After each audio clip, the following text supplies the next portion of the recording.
Good evening everyone, I am Vishal Salsekar and today we are going to discuss the News Today edition of 1st September. Right. So in this particular News Today edition, we are going to cover total 5 main news. The first important news is regarding the Prime Minister who had held the bilateral meeting with his Chinese counterpart on the sidelines of SCO. So we'll see how that particular meeting, bilateral meeting, was important from the perspective of both India and China bilateral relations. Next, we are going to discuss regarding the decarbonization of hard-to-abate sectors. So there are certain sectors which are considered as crucial. At the same time, they are too much carbon intensive. So we'll discuss the strategy regarding the same. Next is the two system interaction. So from the perspective of geography regarding the monsoon, that why there have been recently observed that the intensity of the monsoon is very high and severe, specifically in the Himalayan foothill region. So we'll discuss about that. Next is the Prime Minister's emphasis on the vocal for the local for the Viksit Bharat. So what is this vocal for local? What is the agenda with respect to the new Swadeshi movement as far as the India is concerned? Right, we are going to discuss about this. Next in this series is regarding the revised green credit rule. So we are also going to see that what have been the changes that has been incorporated in this particular regard. Then next we are going to discuss regarding the places in news, right? And after that there will be certain quick updates that we are going to see. So let's get started with the today's News Today edition with the first article, which is regarding the Prime Minister held the bilateral meeting with Chinese President on the sidelines of the SCO summit. Now why it is important from the perspective of UPSC? Because General Studies paper 2 clearly says that the international relations where the bilateral relation of India with its neighborhood countries and other major countries of the world. So China can be considered as one of the major country of the world, and apart from that, yes, it is our neighborhood, right? So with respect to that, we are going to discuss about that, and even apart from that, SCO. So though not in the today's discussion, this is to be covered, but today as the SCO summit is concluded, so in the tomorrow's discussion, there will be further developments what had happened in the SCO that will be discussed, right? So today we will be concerned more about the India and China relationship, right?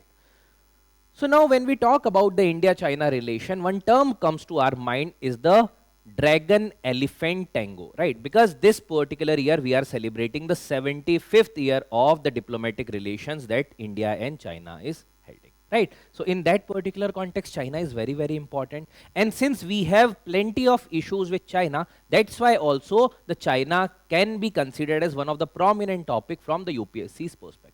Now, when we talk about the issues that India is facing vis-a-vis China, so there are certain prominent issues that we have to discuss one by one. The first prominent issue is the border dispute. So, I have included this map. You can see that this is the border that India is sharing with China.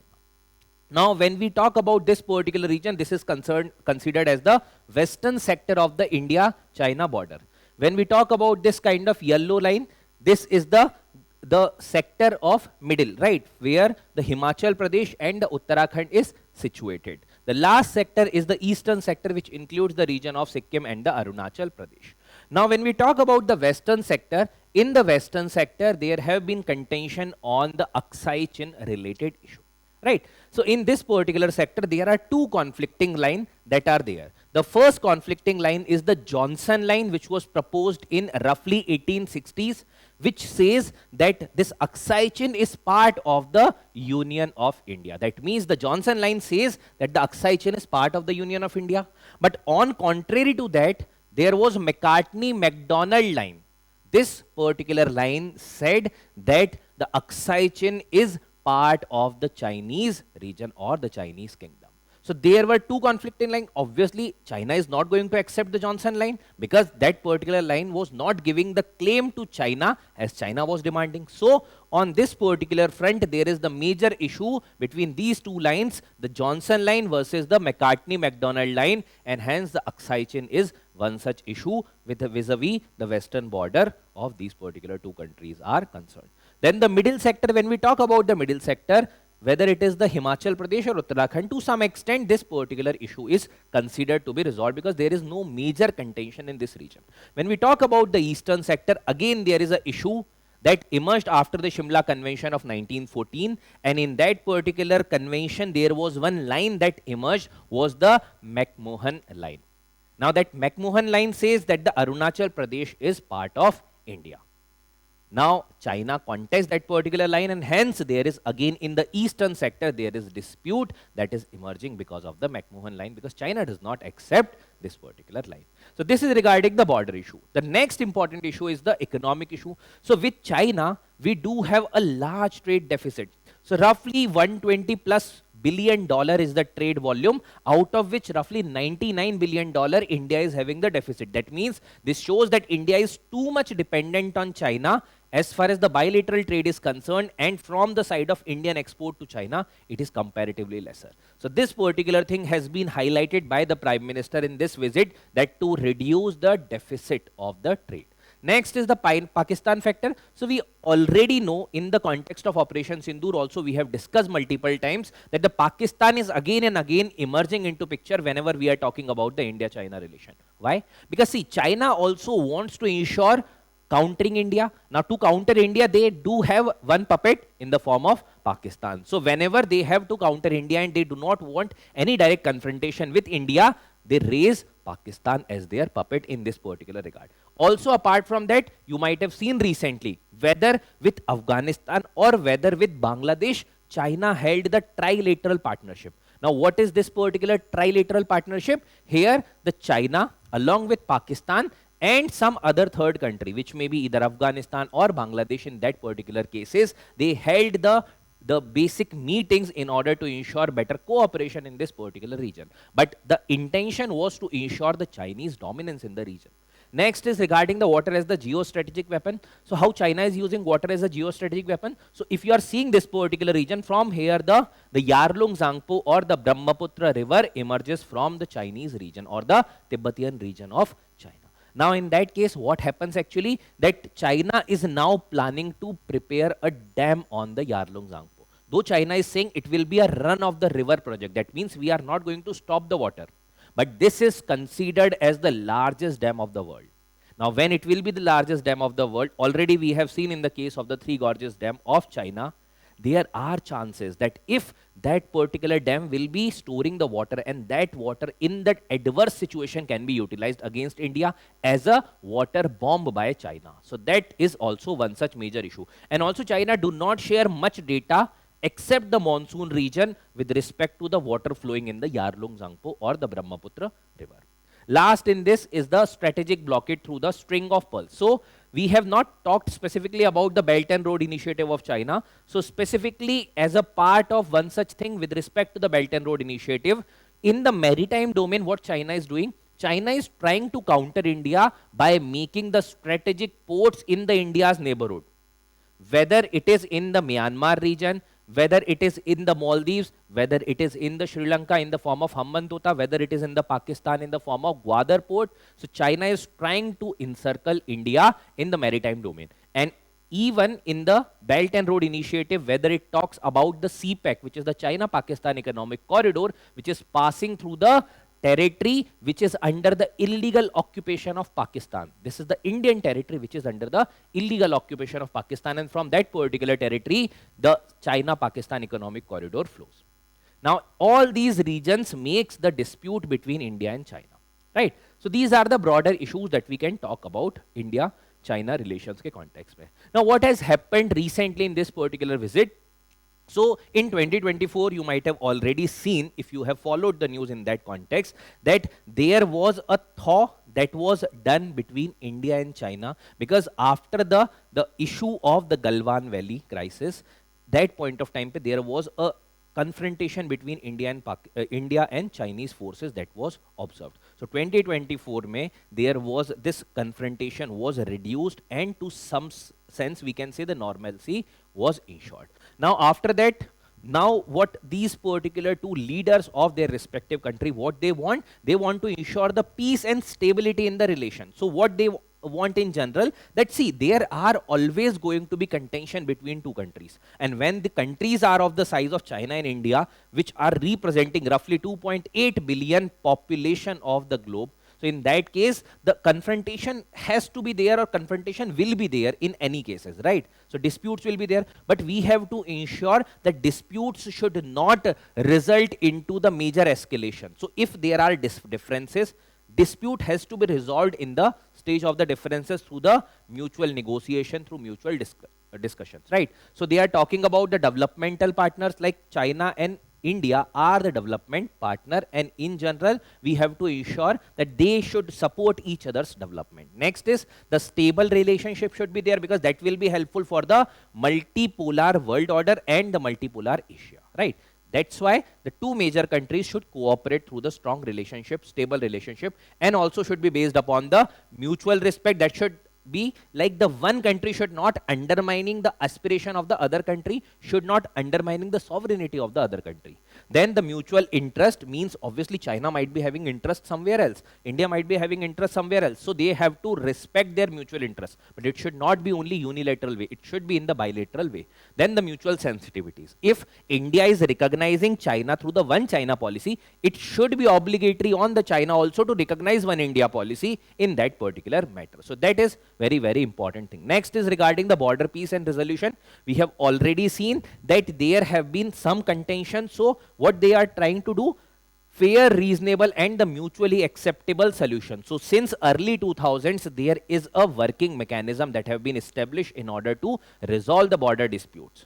But still the border disputes has not been resolved because of the contention that is widespread, right? So there should be fair, reasonable and the mutually acceptable solution regarding the boundary. Next is strengthening the P2P ties. So here the 2.8 billion population that is residing in these particular two countries should be ensuring the strengthening of the P2P ties. Now what is the people to people? That means more cultural exchanges, more people to people exchanges, right? So in that cases there should be direct flight that will be ensuring a better cooperation between the people of two countries, the private industries of two countries, right? Then the visa facilitation should be comparatively streamlined, and after that there are also certain cultural linkages that India is having with China through the Kailash Mansarovar Yatra. So resuming that Kailash Mansarovar Yatra and also issuing the tourist visa is also very important. Next is the economic and the trade relation. So expanding the bilateral trade, but at the same time ensuring that the trade should go in a sustainable manner. It should not be that only the deficit is going to be piled up at the Indian level, right? So that should not be there.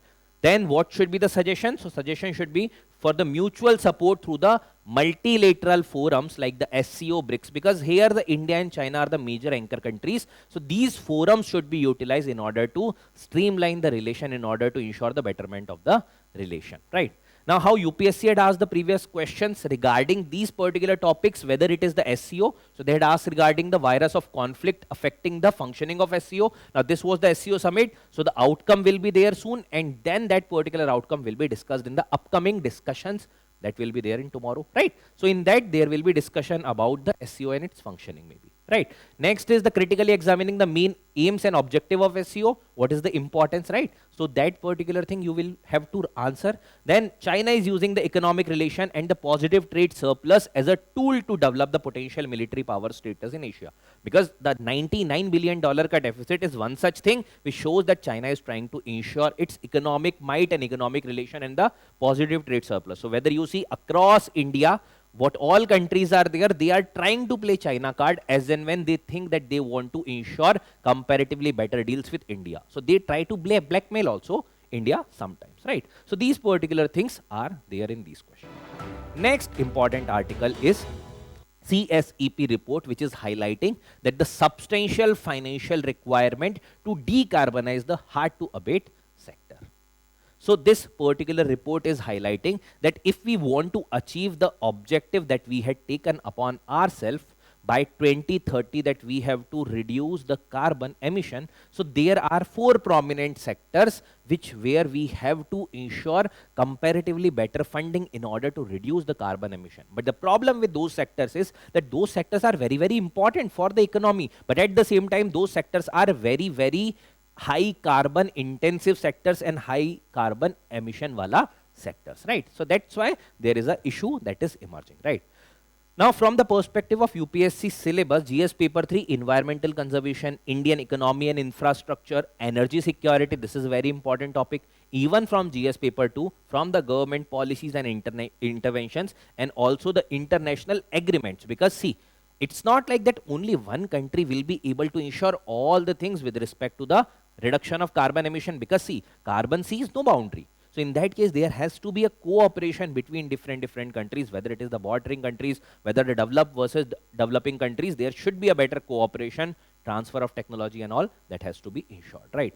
Now, what is the key highlights of this particular paper, which was released by the Center for the Social and Economic Progress? So this particular center has titled the paper, which is the name with the name of India's Climate Finance Requirement.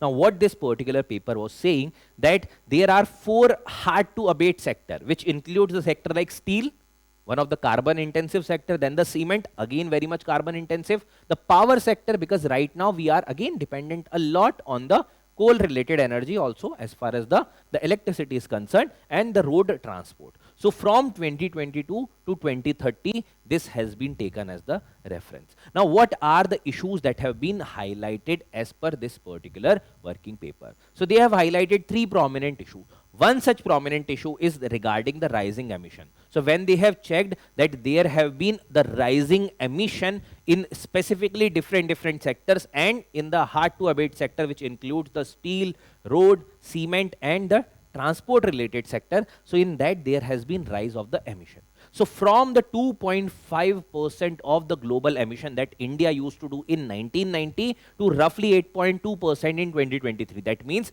India's share of the carbon emission has increased from 2.5 to 8.2%.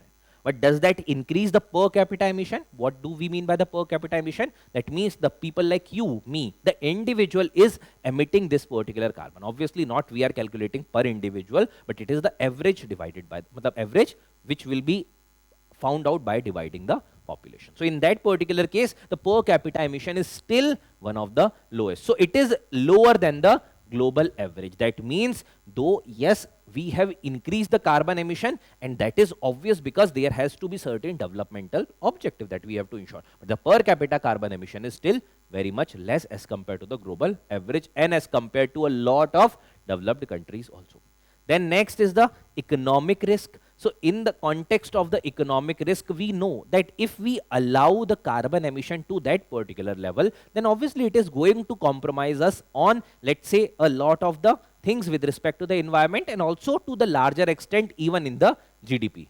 Because a lot of issues that we are seeing right now, maybe in the form of disaster or maybe in the form of non-achieving certain targets, so those particular things will be further increased, right? So the potential per capita GDP losses may be ranging from 2.0% to roughly 3 to 9% ke range mein, that will be there by 2047. Now see, now this particular thing reflects that if we are not going to adapt this renewable energy or the less carbon emission wala thing, so in that particular cases, this aspect mein we are going to compromise upon. That means the per capita GDP losses is going to be significantly higher. So what we have to do, we have to go for or shift towards the alternative energy, where there is a need to adapt, but at the same time there is a issue that there is a still gap that persists between the funds that are available in order to ensure the better transition and also the requirement of the fund. So there is a funding gap. So that particular funding gap this report is highlighting. So this report says that roughly for these particular sectors, hard-to-abate sectors, there is a need to ensure roughly $460 billion plus amount in these particular years till 2030 in order to ensure the reduction of the carbon emission to the level that we want by 2030. That means if we are going to work upon funding more to the sustainable energy, to green energies, and this will require roughly 1.3% of GDP on an annual basis, right? So this is the thing with respect to the funds and the monetary aspect. So estimated climate finance which is required is roughly around 1.3% of the GDP annually for these 4 sectors. Why we are focusing more on these 4 sectors? Because roughly entire greenhouse gases or the carbon dioxide emission roughly 50% is being constituted by these 4 sectors. That's why reduction of the carbon emission in these 4 sectors is very, very important, right? Now what are the policy recommendations that were suggested by this working paper? So policy recommendation included first incentivizing the private investment. Obviously, when you have to adopt new technology, when your private sector is too capable, then you have to incentivize that particular private sector in order to support more for the research and development, providing more funds, providing more technological support, providing more human resources in these renewable energy related things, as well as the research and development. So incentivizing private sectors and private investment, that will be ensuring comparatively better support from the private sectors, and that will be done through low carbon technology development, then the EV adoption, right? So even at the individual level, even at the private sector level, there have to be certain incentives that you should be providing, and government is doing these particular things fairly, because in the subsequent previous articles we had seen that the government is providing some subsidies or maybe certain incentives through different schemes like the PLI and all.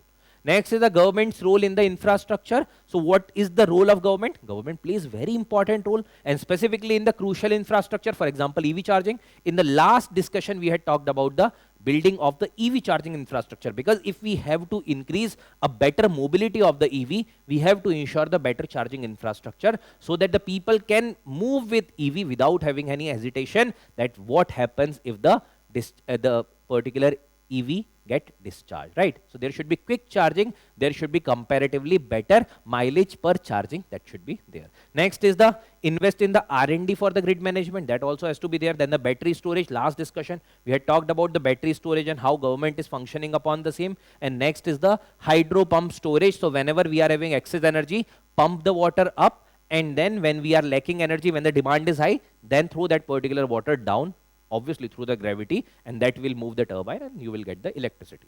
Next is the international cooperation. So the technological support through different developed countries which are functioning comparatively in a better manner on the carbon related things. For example, the carbon sequestration, carbon capture, storage, all these technologies which are reducing the carbon on which is available in the atmosphere and sequestering that particular thing through different kind of technologies. So those should also be adopted. So for that you need the international support. Now you have to tell me that what kind of initiatives at the international level government of India and the India has taken in general in order to ensure the renewable energy approach. How India is ensuring harnessing of the different renewable energy, and what are these particular programs? You have to tell me. So in this context, what are the PYQs that UPSC has? To some similar extent we are discussing, exactly not like the topic we had discussed, but to some extent regarding whether renewable energy or some aspect with respect to the things that we can reduce the carbon emission. So how can India achieve the energy independence? Through the clean technology by 2047. How can biotechnology play a crucial role? So this is relating the clean technology through biotech. 2025 का means question है. What is the carbon capture, utilization and storage? Last question, last article we had seen to some extent regarding this, that these particular technologies through international cooperation are needed. What is the potential role in tackling the climate change? Obviously very important role, because it is going to reduce the amount of the greenhouse gases ka availability, right?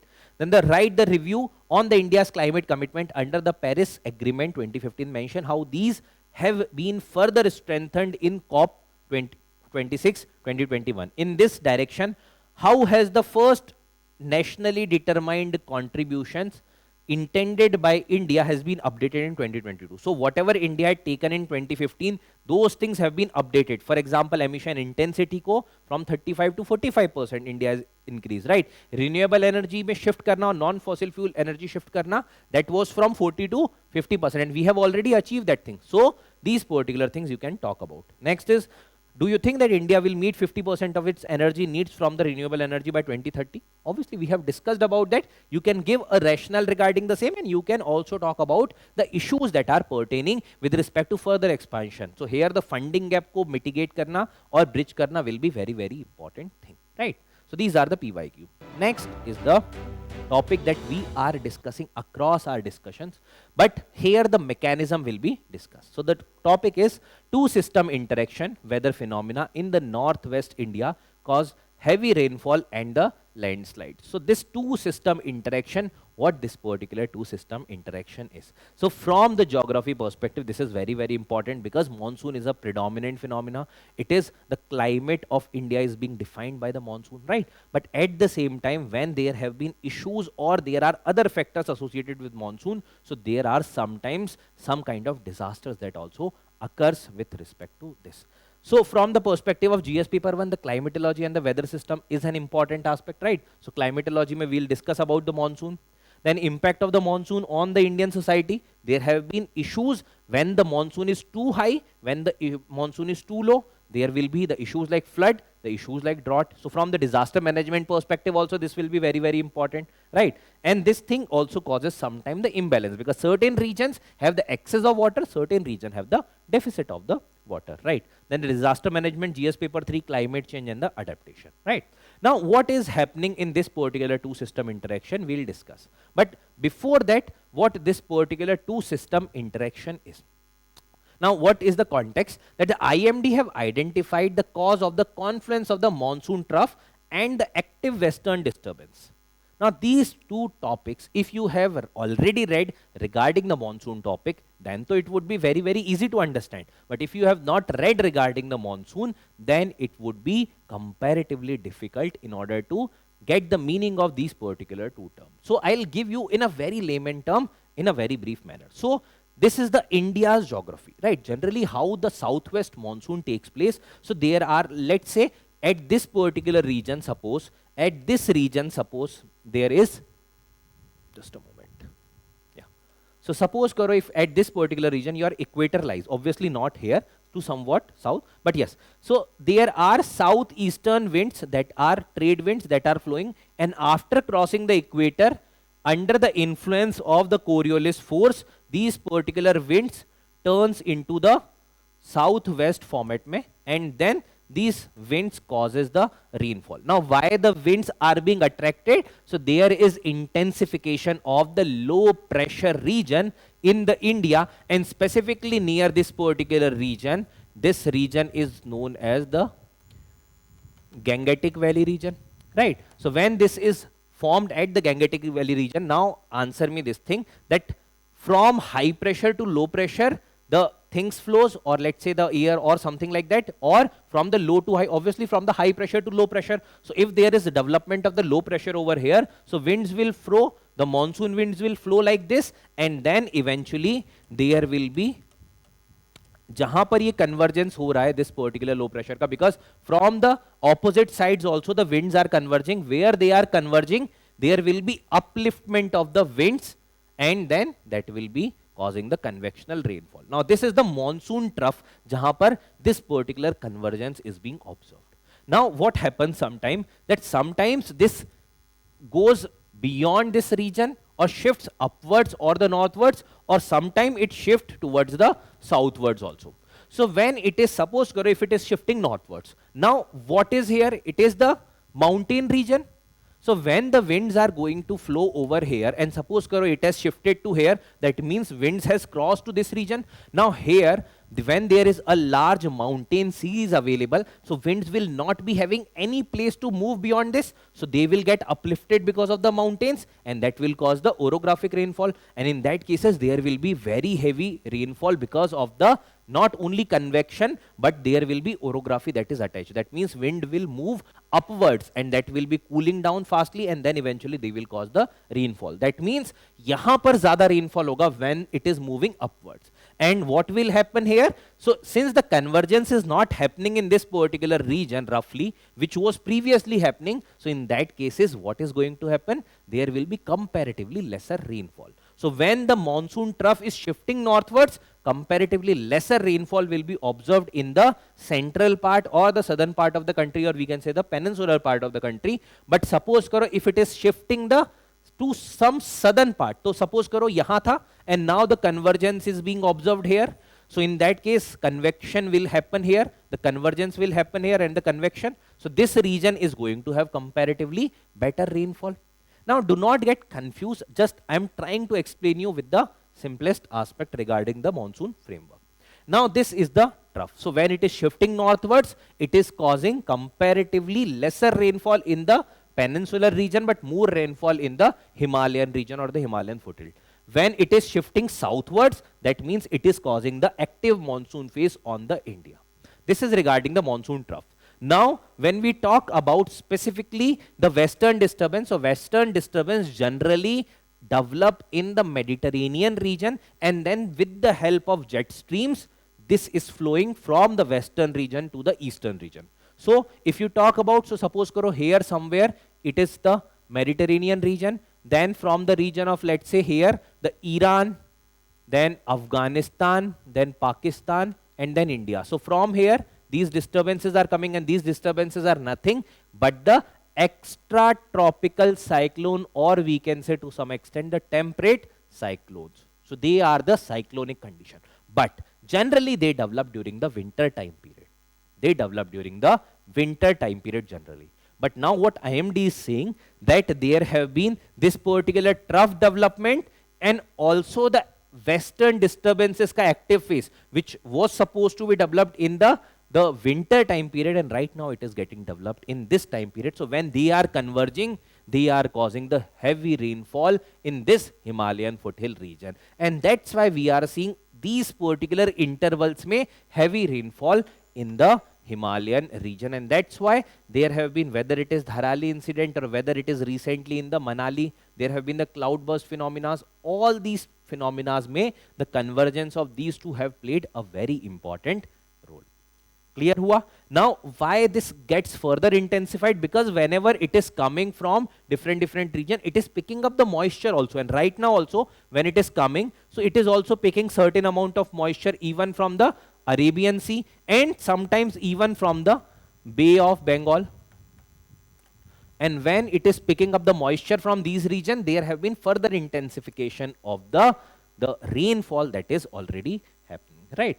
So this is regarding the convergence of this. So what is these two systems and their role? So monsoon trough, so this is the long stationary and the low pressure channel that will be observed across the width of the India, from the northwestern part to the eastern part, right? And this is the low pressure region which is basically causing the rainfall, apart from the other factors also.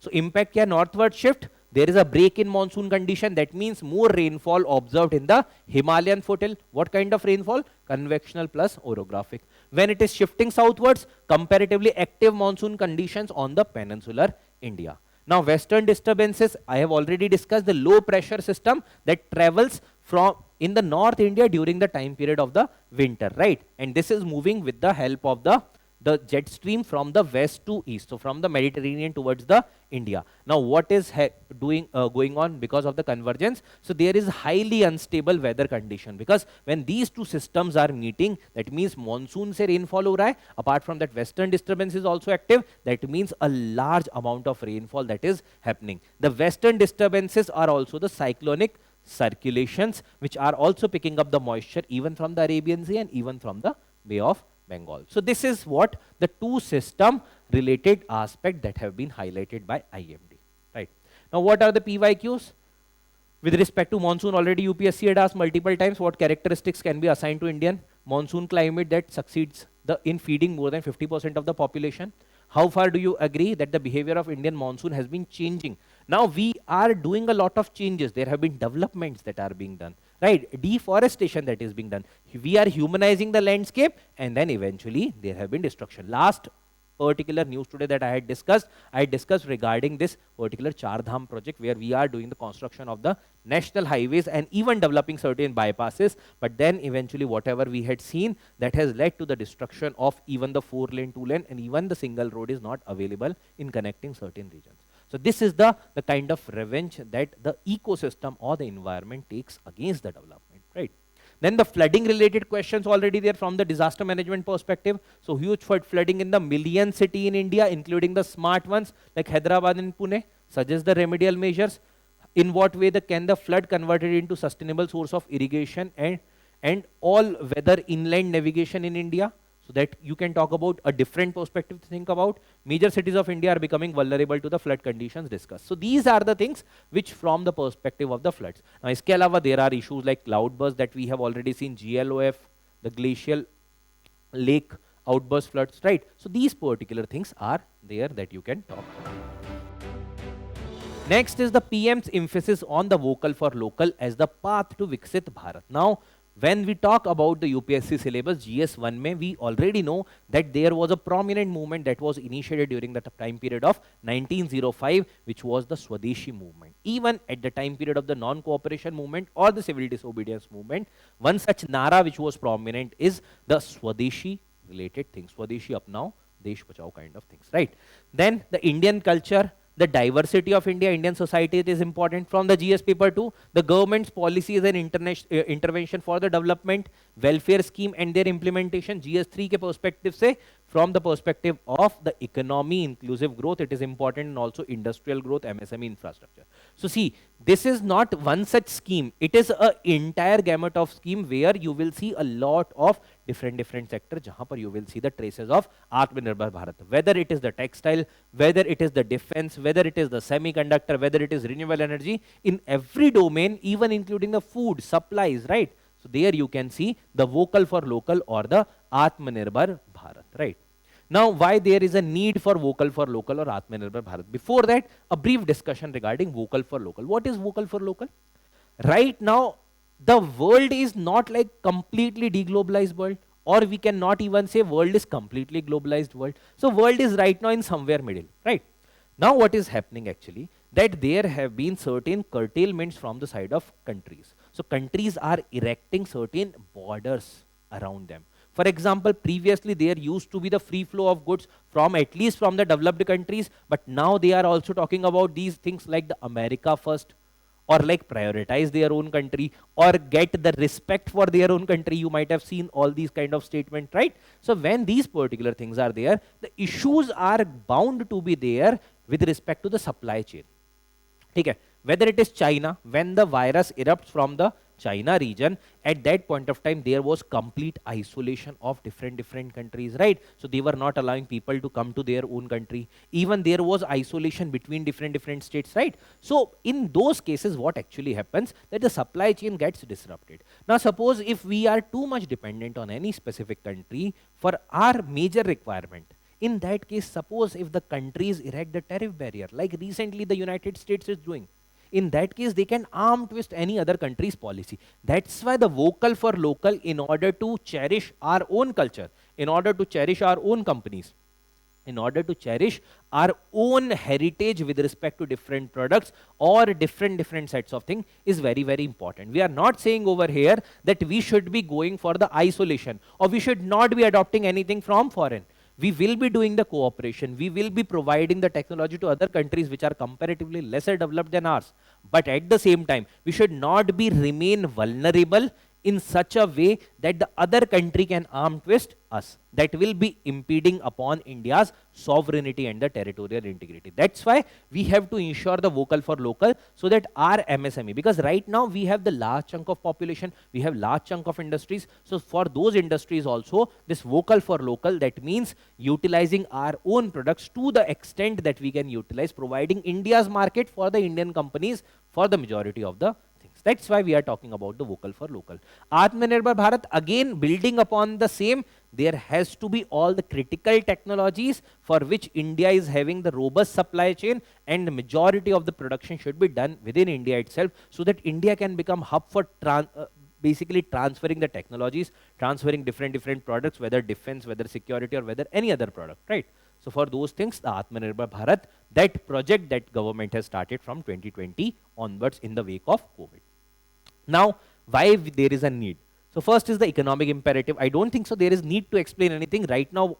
All the things with respect to tariff, you might have already seen that when there is going to be tariff, that means the other countries are putting restriction on our product.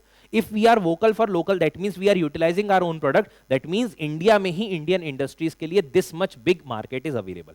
When the other countries are finding Indian market attractive, we can provide Indian market to the Indian companies, incentivize them in order to ensure the world-class product development within India, and that will be available for the Indian population. Next is the demographic dividend. When we have roughly 1.4 billion of population, in that cases, when there is a domestic manufacturing or MSMEs or different industries that are going to be there, that will be flourishing, then they are going to provide employment. Then they are going to provide a lot of other things which will be helpful for the demographic dividend in order to sustainably utilize that dividend, right? Next is the national security. For critical things, if we are too much dependent on other countries, for example, let's say if we were too much dependent on only American product, and in that cases, America would have said ki bhai, do not purchase oil from Russia. In case if you are going to purchase oil from Russia, we will not supply you this particular defense weapon. In that case, the US could have arm twisted India, but right now this particular position US is not having with respect to India. That's how for the national security thing, the Atmanirbhar Bharat is very, very important. Vocal for local is important. That's how we can achieve even the target of the Viksit Bharat by 2047. Sustainable development, in that case, whether it is the technological collaboration, whether it is providing the Indian technology, because India is doing very, very good as far as the renewable energy is concerned, as far as the development of the semiconductor technology is concerned. So we are growing a lot, right? So in that cases, we can provide the sustainable development related approaches to the other countries also. So resource efficiency, recycling, reducing the carbon footprint, India can share its best practices when we are going to develop first the set of practices for ourselves, and that will be possible through the vocal for local or Atmanirbhar Bharat. Lastly is the diplomatic. So it is the clarifying stand that it is not an isolationist policy. We are not saying that we are not going to collaborate with world. We are collaborating with France on defense. We are collaborating with Germany on a lot of strategic issues. We are collaborating with a lot of other countries, for example, with the neighborhood countries in order to ensure their development, with some other countries, let's say, between the Tropic of Cancer and Tropic of Capricorn through the International Solar Alliance, right? Even development of semiconductor manufacturing, a lot of things we are supporting, right? So ultimately, what is the objective? In order to ensure the economic strength, then the social inclusivity, because if you have the economic strength, that means the countries could not only do the arm twisting you, right? Social inclusivity, that means the disparities between your population can be reduced. That means comparatively better inclusivity will be available. Next is the technological advancement, when your corporation, your company, whether the government or private, are going to take participation in the research, development, innovation. When they are developing the product for themselves, that means you will be having comparatively better technological advancement. You will not be merely a recipient country to different products. The strategic autonomy, that means you will take your own decision. Like right now we have taken that we will continue the supply, taking the supply of oil from Russia. At the same time, we will pursue the policy with US also, as and when it will be needed, right? While still with integrating with the global economy. We have not detached ourselves from the global economy. We are incentivizing our specific manufacturers like other countries already do. So we are also doing on that particular thing.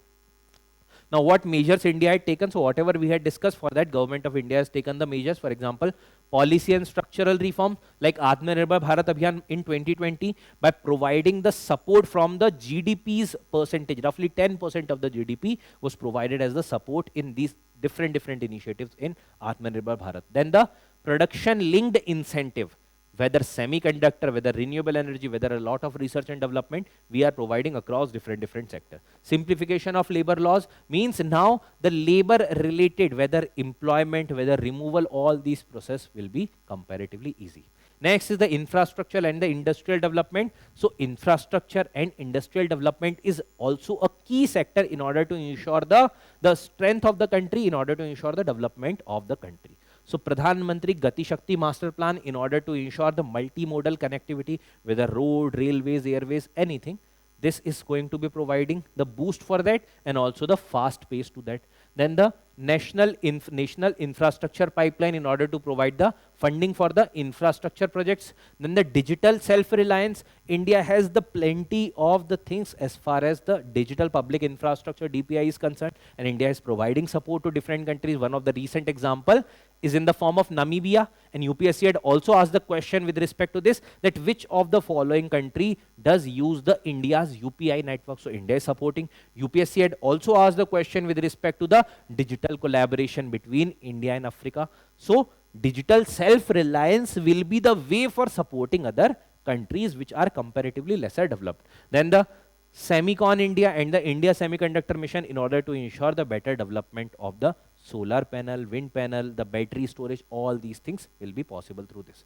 Then the promotion of vocal for local. Obviously, you have to popularize this thing. You have to change the attitude of the people. It should not be like that they are purchasing something which might be not that much of standard, but they are purchasing the authentic product of this particular region. So whether it is the Khadi for fashion, Khadi for nation, or the vocal for local initiative of Niti Aayog, or the GI tagging of the product, that means that this shows the authenticity of that product. For example, like Darjeeling tea may be there, or any other product from any region. And the one district, one product, which shows the mastery of that particular region to produce the product, right? So all these things are the policy measure that India had taken in order to boost the Atmanirbhar Bharat. The PYQs again, like this year UPSC had asked, discuss the rationale of the production linked incentive scheme. What are its achievements? ठीक है, achievement different sector में, in what ways it can be the functioning and the outcome of this scheme will be improved. So not directly related, but yes, to some extent PLI is one such scheme which is ensuring the Atmanirbhar Bharat or the vocal for local, right? So that can be seen. Success of Make in India program depends on the success of the Skill India program and the radical labor reform. So Make in India, in order to ensure that development should be done within India itself, we should not be mere importer of the product, but we should be manufacturing. So a precursor to the Atmanirbhar Bharat is the Make in India program, right? And right now also we are encouraging for Make in India. So these particular question can be related to this. So next article that we have to discuss is regarding the revised norms on the tree plantation based green credits, right? So now what is this particular green credit and why it is important from the examination perspective? So from the general studies paper 3, we know that the environment and ecology is also a very important aspect. Apart from that, when there will be green credits that is going to be provided, it is also ensuring having certain relation with the economic things, maybe the economic development, or providing certain alternative way to generate the avenues of employment also. So we'll discuss about that, and also from GS paper 2, governance and the policy perspective. Now what are the green credits, right? Now just assume this from a very simple example, that suppose karo, I am asking you that this is a patch of land that is available, maybe a very small land, 10 by 10, 10 feet by 10 feet area. So in that particular land, I'll ask you that you plant 10 trees, nurture those 10 trees for 5 years. After 5 years, I'll see whether that particular trees have fulfilled the criteria, maybe the 40% of canopy, matlab that region mein 40% canopy cover hai, right? In that particular case, if the conditions will be met, I'll give you the money for that 10 tree that you have planted. That means the money has been provided in the form of a credit. Now, why have I provided you the money? Because first thing, you did not had any obligation in order to plant the trees, but you had planted the trees, you had taken part of certain incentivization wala scheme, you have nurtured those trees, you have ensured that those particular trees should survive for the 5-year age, and in that particular case you have contributed to the ecosystem. So in that case there will be some reward that is going to be provided, so that is in the form of the green credit, right? So these are the positive environmental actions which you have done will be awarded in the form of the green credit under the green credit program. Now what is the green credit program then? So green credit program was launched in the 2023.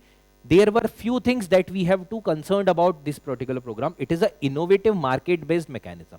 Now, though it is not going to be formally traded like the stocks that are being traded, but it is to incentivize those who are functioning or who are working upon certain kind of new and innovative methods in order to plant the trees, right? So it will be encouraging the voluntary participation of the individuals or civil society organizations, maybe NGOs, or even from certain other sectors, those who are going to take voluntarily this particular part, right?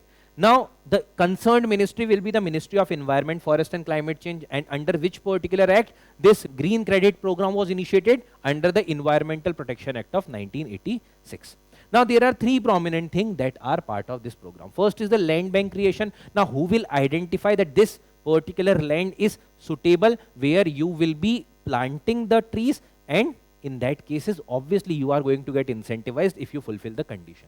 So this land bank creation will be done by the concerned forest department of that particular region or that particular state. That will be identifying that this is a degraded land patch, right, where there have been issues like maybe certain kind of land erosion and all that is happening. So that's why the land bank creation can be done. Here, voluntarily different organization can take part in the plantation activity. Then encouraging participation. So to ensure better participation of different groups, so what you can do, you can incentivize civil society organization, you can provide certain kind of like awareness campaign, and through this there will be participation of different organization. Next is the incentivization. So incentivization can be provided that they will be getting certain kind of credit as a return of fulfilling certain conditions with respect to the plant.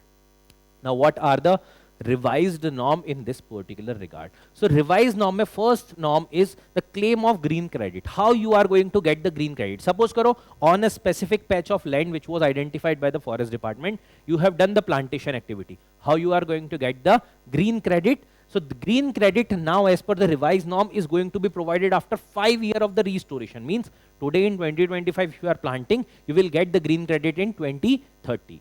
On what condition? Condition will be that at least 40% of the canopy cover that will be there or the canopy density that will be there, right?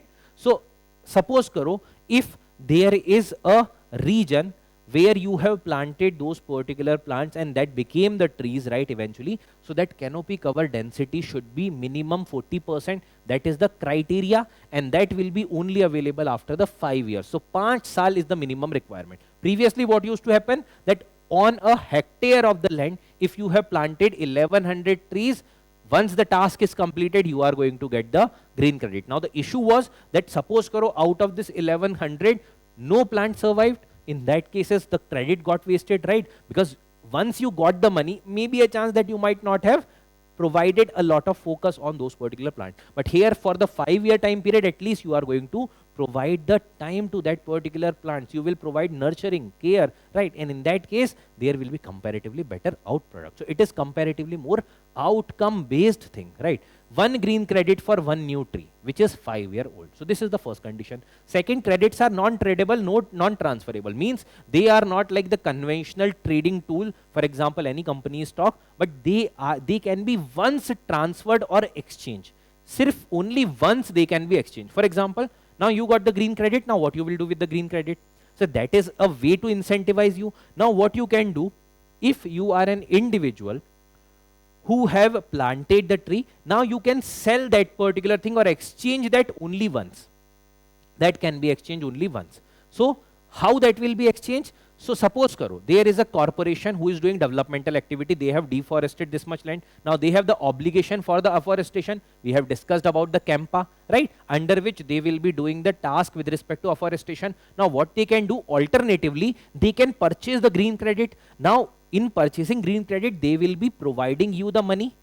Once they will provide you the money, they have got the green credit. That means they have planted this tree and in return you have got the money. So in planting the trees, you in return got the money, which is the incentive for planting, nurturing those particular tree. Company can pay, company had fulfilled the compensatory afforestation requirement because they have purchased, they have given the money for that, right? Similarly, CSR requirement, there is 2% CSR obligation, right? In that also you can purchase the green credit and then CSR obligation in one such way that can be fulfilled. Even for the project specific legal plantation obligation, maybe you have deforested that region and there is a obligation that 1 lakh tree you have to plant. Now in that case, you can get this 1 lakh credit. Obviously in getting that credit, you will be incentivizing. But see, as I have already told you that these are non-tradable, non-transferable. Means only once they can be exchanged. Trade नहीं कर सकते. ऐसा नहीं कि now if you have purchased, you can sell it to someone else. No. That will end over there. That cannot be further transferred, right? They are non-tradable, non-transferable. But if you are a parent company, there is a subsidiary company, then you can transfer among them. Matlab for other companies' requirement, you can give it, but that should be the parent and the subsidiary company, not any other kind of companies, right? Once exchange, the credits cannot be reused. Ek bar exchange ho gaye, after that, that cannot be reused. So this is the mechanism in order to incentivize the people who are doing the plantation or these kind of voluntary activities in order to conserve the environment. Now, the PYQs, again, similar question, carbon capture, utilization, storage. What is the potential of CCUS in tackling the climate change 2025? Not exactly similar, but yes, to some extent we can say that this approach of plantation of tree, green credit, all these are in order to ensure the carbon sequestration, carbon utilization, right? So these were the main news. Next is the places in news, which is Papua New Guinea. It was in news because the Indian Navy warship visited the Port Moresby, which is the capital city of the Papua New Guinea, Port Moresby, that joined the 50th Independence Day celebration. Now, from which country it got the freedom? It got the freedom from Australia. So it was under the Australian administration, and later on in 1975 it got independence, right? Now if you see this particular region, so it is in the Pacific Ocean, this Papua New Guinea is situated. So the country or the island country with which it is bordering or doing the land border is the Indonesia. Now here it is Australia. A few days back we had discussed about Australia also. So in the northern part of the Australia, this particular country is situated. Now it is compassing following islands. First is the eastern half of the New Guinea. So this is the New Guinea island. Half is the Indonesia. Eastern half is the Papua New Guinea. Next is the Bismarck archipelago, right? So here it is the Bismarck archipelago. Now why the Bismarck name came? Because this particular region was once under the colonial rule of Germany also, and at that point of time, after the World War I, when Germany got defeated, after that it was put as a mandate under the League of Nations, right? And then later on it was provided to Australia. So under the Bismarck archipelago, there is New Britain, New Ireland, and the Admiralty Island. So these islands are situated over here. Then there is Bougainville and the Buka, which are also part of the Solomon Island chain. So there are these particular islands also. Not that important, but yes, just एक reference के लिए a pictorial memory with respect to this. So southwestern Pacific Ocean and encompassing these particular islands. Now land boundary with Indonesia. So the question can come, it does not make any land boundary. It makes the land boundary with Indonesia. Highest peak is the Mount Wilhelm. Again, one name from the German history can be seen over here in the Bismarck range. So here in the Bismarck range, this Mount Wilhelm is there. Now the shape of this comes from the collision of the Australian plate and the Pacific plate, because this region was created because of a lot of tectonic activity, shifting of the plates and all, and eventually all the regions are formed by that only. So shaped by the collision of the Australian plate and the Pacific plate. So which particular plate interaction is being observed? Australian plate and the Pacific plate, right?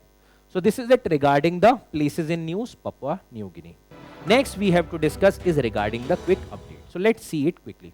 First is regarding the FDI in insurance. So the government has issued the draft Indian Insurance Company Foreign Investment Amendment Rules 2025, where they have allowed 100% FDI in the insurance sector. Previously it was 74, now it is allowed 100, but still it is subjected to the parliamentary approval. Once parliament will approve, then only it will be applicable. Which ministry? Ministry of the Finance, Department of the Financial Services, powers of the Insurance Act under 1938. So Insurance Act of 1938 is the ruling legislation regarding this. Now 100% FDI, though it is allowed from the automatic route, means you do not need any prior approval, but there will be a regulatory oversight by the IRDAI, which is the regulatory authority for the insurance.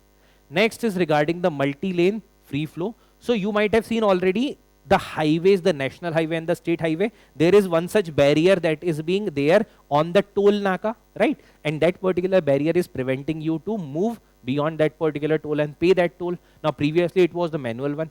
Now it is through the RFID. So there is a RFID tag that is on your car, and then that particular RFID reader is there on that particular toll. But what happens that this is also causing a lot of line, because scanning that code is taking time. So now what government is doing, the multi-lane free flow, they are experimenting. NHAI has signed the agreement to implement its first multi-lane free flow tolling system in Gujarat, and they have planned roughly more than 20 such kind of toll will be created by this financial year. So what will be there? So the transaction will be done by the FASTag and the vehicle registration number by the high performance RFID reader and the cameras. Matlab, if there may be a chance that the scan will not be there, so at least camera picture will be there, and through that they will be deducting the amount from that particular concerned person's the wallet for the toll, right? So there will not be any barrier now. So vehicle will move at its natural speed to some lesser speed, but yes, without stopping, so that the kind of lanes that we are seeing right now on the toll, that will not be visible. So this is at the experimental stage. Now Ministry of Road Transport and Highway is the concerned ministry. Now barrierless mein what will be the benefit? No need to stop the vehicle, reduce the congestion travel time, improve the toll revenue collection, and the smarter and the faster and more efficient, because you need not to stop. The carbon emission is also going to get reduced. Next is exercise Yuddh Kaushal. So Indian Army has conducted in the northeastern region this particular exercise Yuddh Kaushal in the Kameng region of the eastern Himalayas. So in the near the Arunachal Pradesh region, this particular exercise was conducted. Now you have to tell me Kameng is which particular river's tributary, right? So you have to tell me in the comments. Now, operational debut of the newly raised Ashni platoon, which has integrated the advanced technology with the traditional combat skills, right? So advanced technology with the traditional combat skills. Now it has also seen the active participation of the defense industry, like the private sector participation, like the equipments and all, right? So this is regarding the exercise Yuddh Kaushal. Now generally with respect to exercise, how question being asked, like which particular two countries, sometimes it is within country itself, the exercises are being conducted, right? Next is regarding APK scam. So this I think you have already know or have an idea regarding this APK scam. Sometimes from a similar number to someone, there is a file appears in your phone that says that this is the marriage invitation, this is a photo, or do you know this person, or something like this. And then once you click on the download, some APK file gets downloaded to your phone, and then eventually it mirrors your phone and it gives the handling of your phone to somebody else who is not physically present there, but remotely controlling your phone, and that is being utilized in order to do the financial transaction without your will. So this is the APK scam. So this has become one of the fastest growing cyber crime threat in the country. That's why updating the softwares of the phone or having the malware protection with respect to the smartphones is very, very important. Next is the Blue Dragon. So there have been certain beaches of the Spain that are closed for the tourism because of the sighting of the Blue Dragon. Now this is not like the giant dragon. They are very, very tiny organisms of the ocean, tiny, like 4 centimeter long. But these are the sea slugs. So basically they are not having some kind of like hard shell, but they stick on the body, and then once they sting your body, in that case you will be feeling the redness, swelling, nausea and vomiting. It is not deadly, but it can cause a lot of irritation. And right, generally it is being found in the tropical waters, like the water which is available between the tropics, like in the Pacific, Atlantic and the Indian Ocean, but it is also observed in the Mediterranean Sea. So this is, as per their local observers also, this is one of the rarest sight. So that's why for the precautionary measure, they have closed the beaches for the tourist. Now, Mercator's map. So right now, what is the context? So African Union has endorsed the Correct the Map campaign to replace the Mercator map projection with the alternative such as the Equal Earth map. Now what is the Mercator map? So it was produced in roughly 16th century AD. What is this particular Mercator map? So generally you might have seen map that the Greenland is a small island, not tiny, but small island comparatively, but it is shown in the map like equal size of Africa. Why? Because at the pole, the longitudes converge, right? Pole pe longitude converge hote hain. So in that case, when you will be putting that earth or the globe on the flat scale, so it will be appearing a wider version, right? So jo tropics pe hai, they will be appearing as a compressed version, and at the poles, which islands are there, they are appearing like the wider. So despite too small as compared to Africa, roughly 14 times smaller than Africa, but still it appears on the flat maps like the equal size of Africa. That's why Africa is seeing, and they have launched this campaign, Correct the Map campaign, in order to represent the countries and the island to the scale. Now why that is being done? Because in order to preserve the accuracies of the longitude, latitude and all these things, right? But they are saying that it is distorting the scale of those particular countries. So Africa is appears roughly as large as the Greenland, but despite being the 14 times bigger, right? So just check once your globe and your flat map, you will observe the difference between two. Next is DigiLocker. So National E-Governance Division has successfully enabled the pan-India integration of more than 2,000 e-government services on the DigiLocker and the e-district platform. Now, what is NEGD? So NEGD is a not-for-profit company. So this is basically launching different kind of government's initiative with respect to Digital India. Nodal ministry is the Ministry of Environment and the, Ministry of Electronics and the Information Technology. Now, DigiLocker is a tool to ensure the digital empowerment. How come this is ensuring the tool for digital empowerment? So you need not to carry a lot of document with yourself. There will be all the documents available in your digital locker. They are authenticated, government approved document. So they will be acting as the original document as and when you will be in the need of those documents. So legality of the document is at par with the original document. Now offers anytime, anywhere access quickly in your pocket. You can access even remotely through the maybe the phone number and the password, like through Aadhaar you can access that. Delivery for the citizen, faster delivery for the citizen. Secure document exchange, forgery को भी reduce करेगा because there is an authentication that is needed, so you can't produce any forged documents. And also the real-time verification, because that will be checking with the database, and if found correct, then it will be updating in the database. Next is the Magsaysay Award. So you might have already heard of the Ramon Magsaysay Award. So the Educate Girls NGO became the first Indian organization to win the Ramon Magsaysay Award. Previously you might have seen the individuals won the Ramon Magsaysay Award, but this time the organization Educate Girls NGO. Now it was established in 1957 in the memory of the 7th President of Philippines, Ramon Magsaysay. Now it was established in 1957 as a Asian version of Nobel. So Nobel is at the global scale, so this is at the Asian level, those who have contributed significantly to the society. What is the frequency? It is the annual distribution.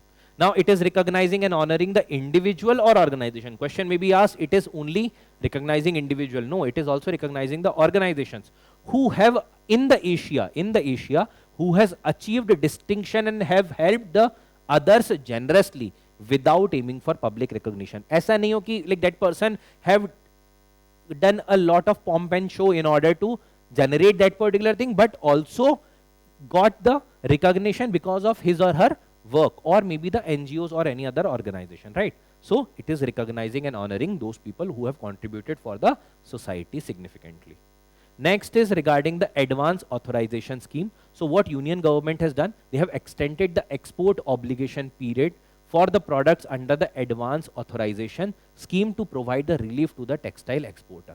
Now what is this particular advance authorization scheme? So it is providing incentives for those exporters who are taking their inputs from outside. For example, suppose karo, you have to produce, let's say, this particular screen, right? So let's say this particular mobile, if you have to frame this particular mobile or maybe any other product like this, you will need certain input components. When you will need certain input components, so what you will do, you will try to either manufacture that, or you might be taking it from elsewhere.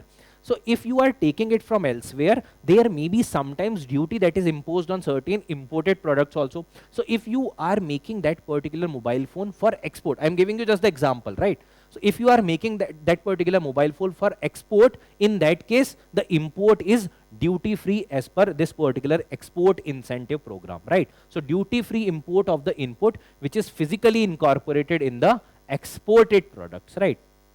So this is the advance authorization scheme in this particular regard. Now it covers the manufacturer exporter जो खुद बना रहे हैं, or else the merchant exporters who are tied to support the manufacturer. मतलब who is manufacturing is different and merchant is different who is exporting, but they are tied. मतलब they have the linkage with them. So it covers both.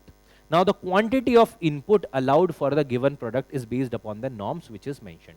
कितना आप मंगा सकते हो, how much you can import, that is defined, and that is defined as per the product requirement, right? So this is regarding the advance authorization scheme to provide the relief for the exporters who are importing the product in order to incorporate that input into the exported products. Clear?